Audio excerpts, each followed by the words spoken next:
নদী ভ্রমণ ও ইলিশ ভোজনের সবচেয়ে জনপ্রিয় একটি জায়গা হলো মাওয়া ফেরিঘাট। এই ঘাটের পাড়ে আছে বেশ কিছু খাবার হোটেল। দেশের বিভিন্ন স্থান থেকে ইলিশ খাওয়ার জন্য প্রতিনিয়তই সেখানে ভিড় করেন পর্যটকরা। মাওয়ার এই ফেরিঘাট যেন সবসময় মেতে থাকে মেলার আমেজে। যুগ যুগ ধরেই মাওয়া ঘাটের ইলিশের চাহিদা সর্বত্র। এই বিশাল চাহিদা পূরণে মাওয়া ঘাটের পাড়ে গড়ে উঠেছে বেশ কিছু ছোট বড় হোটেল। মাওয়া ঘাটের ইলিশের স্বাদ নেওয়ার জন্য আমাদের এবারের ভ্রমণ যাত্রা শুরু হতে যাচ্ছে নরসিংদী থেকে।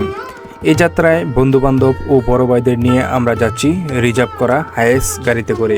তবে আপনারা যারা বাসে করে যেতে চান, দিনের বেলায় ঢাকার গুলিস্তান ও যাত্রাবাড়ি থেকে মাওয়া ঘাটে যাওয়ার জন্য পেয়ে যাবেন বিভিন্ন পরিবহনের বাস। আর আমাদের মতো রাতে যেতে চাইলে রিজার্ভ করা গাড়িতে যাওয়াই সবচাইতে উত্তম। আমাদের গাড়িটি আল্লাহর নাম নিয়ে যাত্রা শুরু করে মাওয়া ঘাটে যাওয়ার জন্য। জেনে রাখা ভালো, নরসিংদী থেকে মাওয়া ঘাটের দূরত্ব ৮০ কিলোমিটার হলেও ঢাকা থেকে এর দূরত্ব মাত্র ৪০ কিলোমিটার। কাজেই আপনারা অল্প সময়ের মধ্যেই ঢাকা থেকে মাওয়া ঘাটে চলে যেতে পারবেন।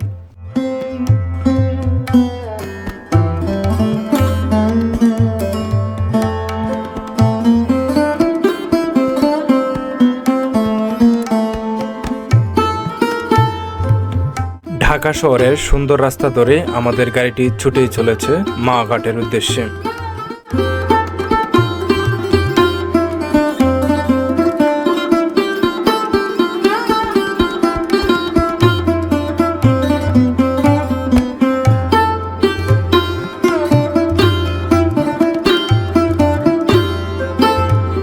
বেশ কিছু রাস্তা অতিক্রম করে আমাদের গাড়িটি চলে আসলো জাতির পিতা হযরত ইব্রাহিম আলাইহিসসালাম এক্সপ্রেসওয়েতে।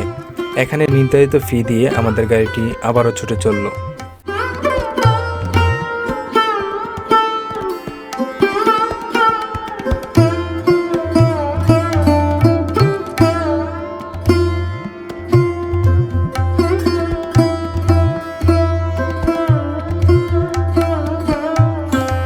সৌন্দর্যমণ্ডিত এই রাস্তা ধরে যতই যাচ্ছি ততই মুগ্ধ হচ্ছি। কি সুন্দর করে এই রাস্তাটিকে করা হয়েছে।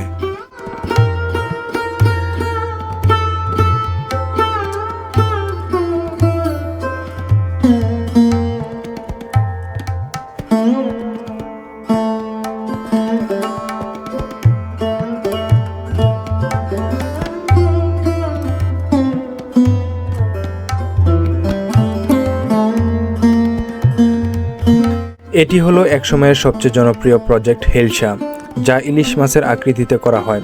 তবে বর্তমানে এখানে পর্যটকদের সমাগম না থাকায় এটি বন্ধ রয়েছে।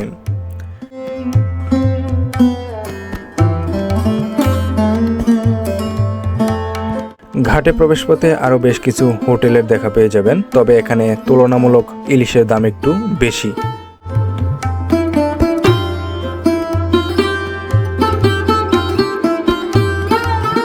আমাদের গাড়িটি ৪০ টাকা পার্কিং ফি দিয়ে ঘাটের দিকে অগ্রসর হচ্ছে।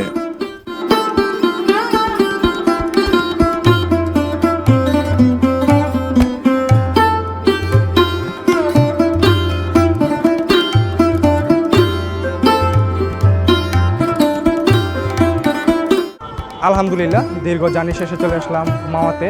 এখন আমরা চলে যাচ্ছি মাওয়া ফেরিঘাটে, সেখানে ঘুরে দেখব, তারপরে চলে আসবো ইলিশ খাওয়ার জন্য।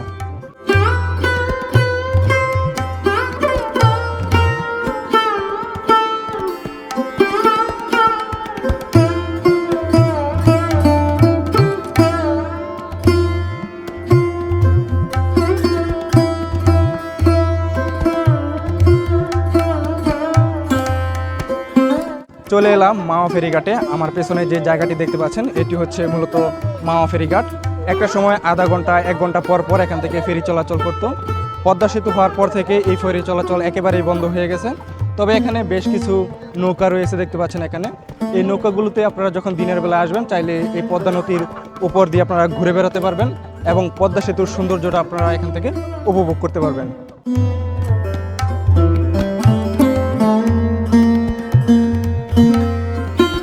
ঘাটের পাড়ে বেশ কিছু সময় ঘোরাঘুরি করে চলে আসলাম ইলিশ দেখার জন্য। এখান থেকে দামাদামি করে ইলিশ কিনবো এবং সেই সাথে ইলিশের স্বাদ গ্রহণ করব।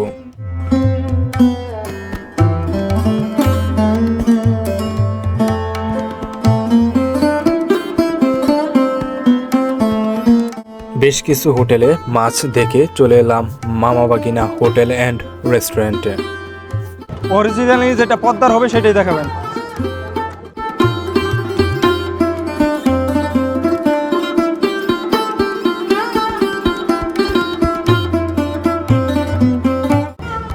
আপনার এই যে লম্বা এবং গুল দুইটাই কি পদ্মা নাকি? লম্বা এবং অরিজিনাল যে পদ্মার এটা বোঝার উপায় কি আমাদেরকে একটু বুঝান। এই যে বরিশালের মাছটা মাছে দিয়ে আইতাছে ভাই, বরিশাল হইতে মাছের কালার থাকে না।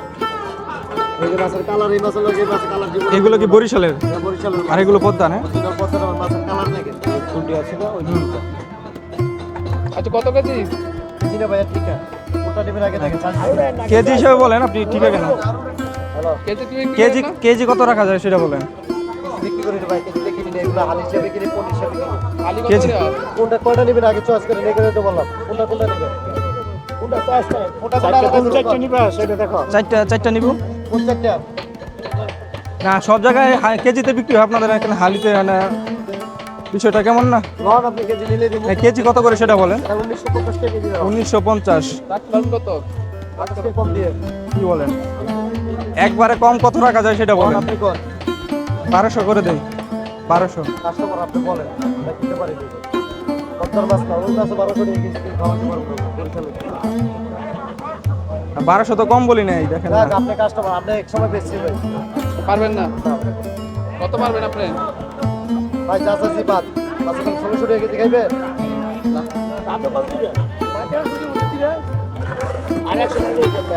না না না না, 1300 হলে দেন। ও বলছে 1300 হলে দিয়ে দেন। এই চারটা দেন। মাছগুলো দামাদামি ঠিক করে 4 পিস মাছ বাছাই করে নিয়ে নিলাম। এখন এগুলো ওজন করে নেওয়ার পালা।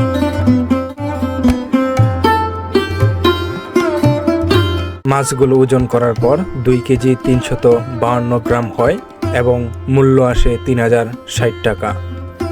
ওজন করে মাছগুলোকে ধুয়ে পিস পিস করে দেওয়ার জন্য নিয়ে যাওয়া হচ্ছে।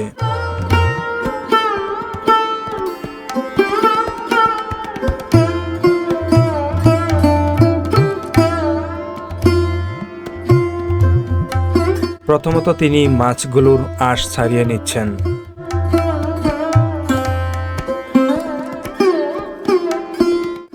আঁশগুলো ছাড়িয়ে নেওয়ার পর আপনারা কতজন এবং মাছের কত পিস করতে চান সেটি ওনাকে বললে সেই অনুযায়ী পিস করে দিবে।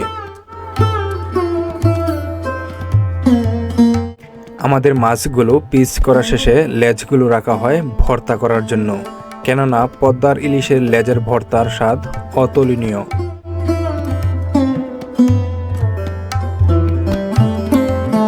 মাছগুলো পিস করা যেহেতু শেষ, তাই এখন নিয়ে যাচ্ছি এগুলো ভাজার জন্য। মাছ ভাজতে যে তেলের প্রয়োজন হয় তার জন্য আপনাদেরকে আলাদা দাম দিতে হবে। এখানে হাফ কেজি সরিষা তেলের দাম রাখা হয় 200 টাকা এবং প্রতি পিস বেগুনের মূল্য রাখা হয় 30 টাকা, যা আমার কাছে বেশি মনে হয়েছে।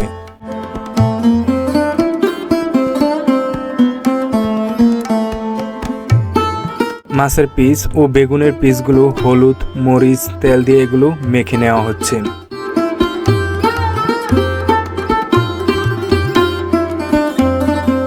এখন এগুলো ছেড়ে দেওয়া হলো জ্বলন্ত কড়াইতে।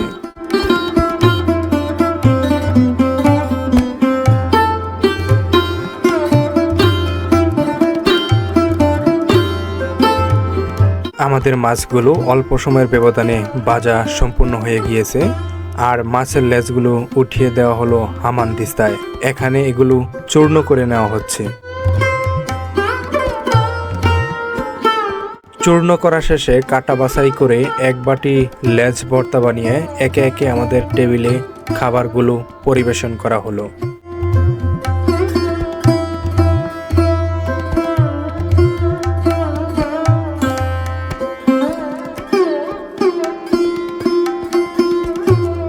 আমাদের খাবারটা পরিবেশন করা হলো। এই যে প্রথমে নিলাম লেজ ভর্তা ইলিশের। এখানে ইলিশের লেজ ভর্তাটা খুবই জনপ্রিয়। দেখা যাক, ট্রাই করি।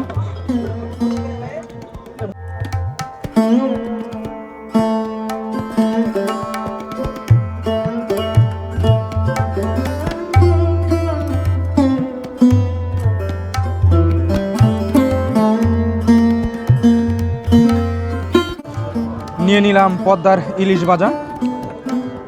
ওয়াও, সুস্বাদু। আপনারা যত জায়গায় ইলিশ খান না কেন, পদ্মার ইলিশের কোনো তুলনাই হয় না।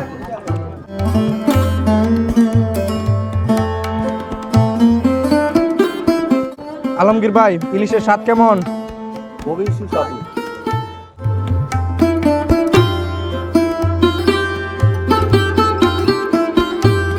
ইলিশের স্বাদ পেয়ে বন্ধুবান্ধব ও বড় ভাইরা তৃপ্তি সহকারে খাচ্ছে। এ এক অসাধারণ মুহূর্ত।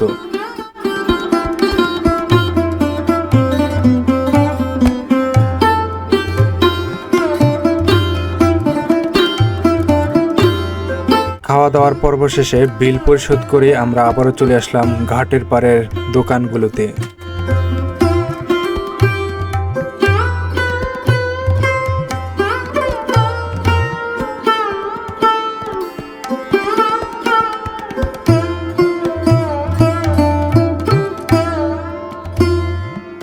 সবাই মিলে এখন চা খেয়ে নিচ্ছি।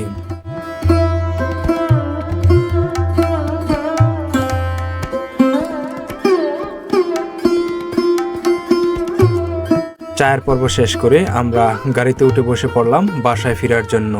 আমাদের রাতের মাওয়া ভ্রমণ ছিল এ পর্যন্তই। দেখা হবে নতুন কোনো ভিডিওতে।